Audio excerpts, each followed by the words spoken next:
A very good morning to all of you. Honorable Chief Guest of the day, Sri Sarat Pradhan ji. Honorable Chief Speaker, Sri Sahu sir. Esteemed Director, esteemed Chairman of Vikas Group of Institution, D. Murli Krishna sir. Esteemed Director, Vikas Group of Institution, Dr. Panda sir. Esteemed Principal, VSBM, Dr. Pradhan sir. Esteemed Principal, VIT, Sri Ajay Mahapatra sir. Esteemed Principal, Plus 2 Junior College, Sri Murari sir. And Coordinator and my friend, Sivanand Sahu sir. And other dignitaries present in the meeting, my colleagues and dear students. First of all, I would like to wish on the occasion of National Law Day. It is also called Samvidhan Divas or Constitution Day. So, it is very difficult to speak about Indian Constitution. As India is having a very big country, a country where there is multi-party system, multifarious culture, multilinguistic people, and there are a large number of differences.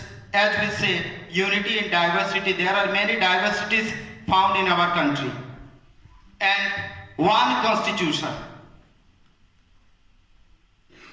There are many types of people, people of different caste, different religion, they live together in our country. And actually, what binds the Hindu with Muslim? What binds the Bengali with Oriya? What binds the Madrasi with Punjabi? It is the Indian Constitution. I can say that the Constitution has not been written in ink. It has been written in blood. Whenever we go through the Indian Constitution, we get the smell of the law of blood.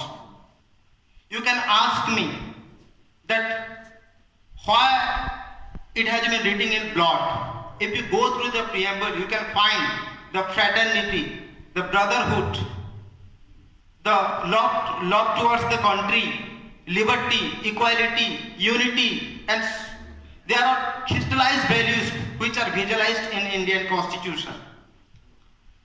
So, when India became independent, it was a great challenge for the constitution makers, the founding fathers, the architects of the Indian Constitution to form such principle which can be followed by every individual of the country.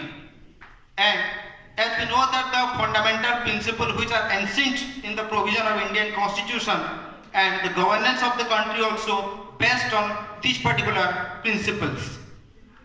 So there are 395 articles, more than 100 amendments have been made, and the Constitution recognizes itself with the qualities of both flexibility and rigidity, secularism, parliamentary form of government, independence of judiciary, emergency provision of the president, and so on. There are many provisions are there. So talking about the rule of law, law is the supremacy of law is prevalent throughout the country. What is supremacy of law? All are under the law, all will be governed by the law. From postman to prime minister, everyone is guided by law. So, it is a very difficult task to maintain a legal system providing justice, because nowadays it is sometimes found that we have a very beautiful legal system, but we fail to provide justice. There is a gap between legal system and justice. Nani Palkewala, a legendary lawman, he once said that we have more and more laws, but we have less and less justice. You cannot imagine there are crores of cases pending in Indian judiciary. We fail to provide justice to the people in time. And as it is said that justice delayed is justice denied. But the opposite is being followed. Justice hurried is justice worried. So, in the changing scenario, with the rhythm of the changing scenario, the constitution has been playing very important role to being activated, what we call judicial activism. There are large number of cases in which the Supreme Court has come forward as it is the guardian of the Indian Constitution. In Kesvananda Bharati versus State of Kerala, case AIR 1973, the Supreme Court has clearly identified the basic structure of Indian Constitution. You can amend the Constitution, but you cannot toss the basic principles, which are the soul of the Indian Constitution. An Indian Constitution is not a legal document. It is a political and social manifesto. It is just like a living being like you and me. It has its body, it has its soul. So, in another case, Paramanand Katara versus Union of India, the Supreme Court held that any medical practitioner, any doctor, whether it may be government hospital or private hospital, it is the duty of the medical practitioner to provide immediate treatment to the injured person if he needs, without any procedural formalities. In Sunil Batra case, Sunil Batra versus Delhi Administration AIR 1989, the Supreme Court clearly identified the under trial prisoners. There are a large number of prisoners, they are staying inside the jail without trial. So the Supreme Court clearly stated that the under trial prisoners must be released as soon as possible.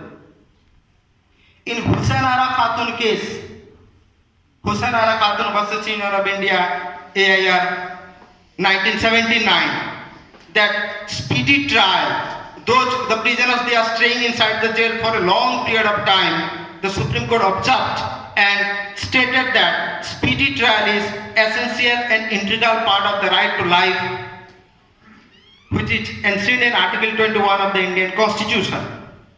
Recently, in 2018, we have witnessed a large number of judgments given by Supreme Court. What Sivanand sir was telling, Sabarimala case, and your section 377 of Indian Penal Code, adultery. The Supreme Court partly struck down the section and stated that husband is not the master of wife. In another case, Aadhaar card was mandatory. But Supreme Court stated that it is not mandatory except in certain cases. So, whenever it is found that the fundamental rights of the people are being violated, the Supreme Court has come forward and other judiciaries have also come forward to provide justice. But sometimes we find that there are some lacunas, some shortcomings in providing justice. I was going through a post in your Facebook that in Mumbai what happens, even the flowers are also divided in between Hindu and Muslim. The marigold, genda phool, marigold, it belongs to Hindu, it goes to temple, whereas the lily flower, it goes to mazar or masjid. Just imagine the differences.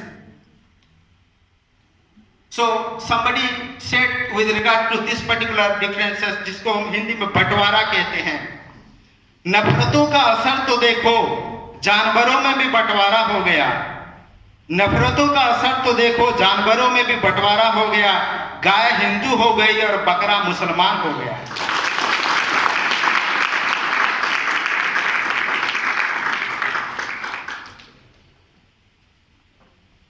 ही मेलों को भी देखकर हैरान होगा कि कब से नारियल हिंदू हो गया और खजूर मुसलमान हो गया।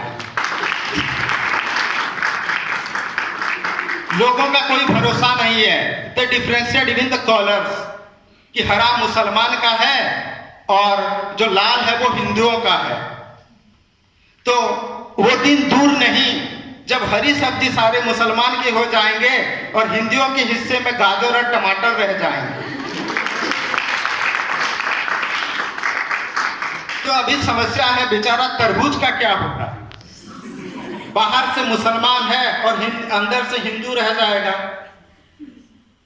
सो बंटवारा हम किसका कर सकते हैं? चलो धरती का हम बंटवारा कर दिए, चांद सितारों का क्या होगा? नदियों का कुछ नाम रख दिए, लेकिन बहती धारों का क्या होगा? बहती गंगा भी पानी है और आगे जमजम भी पानी है। मुल्ला भी पीते हैं, पंडित भी पीते हैं, पानी का मजहब क्या होगा?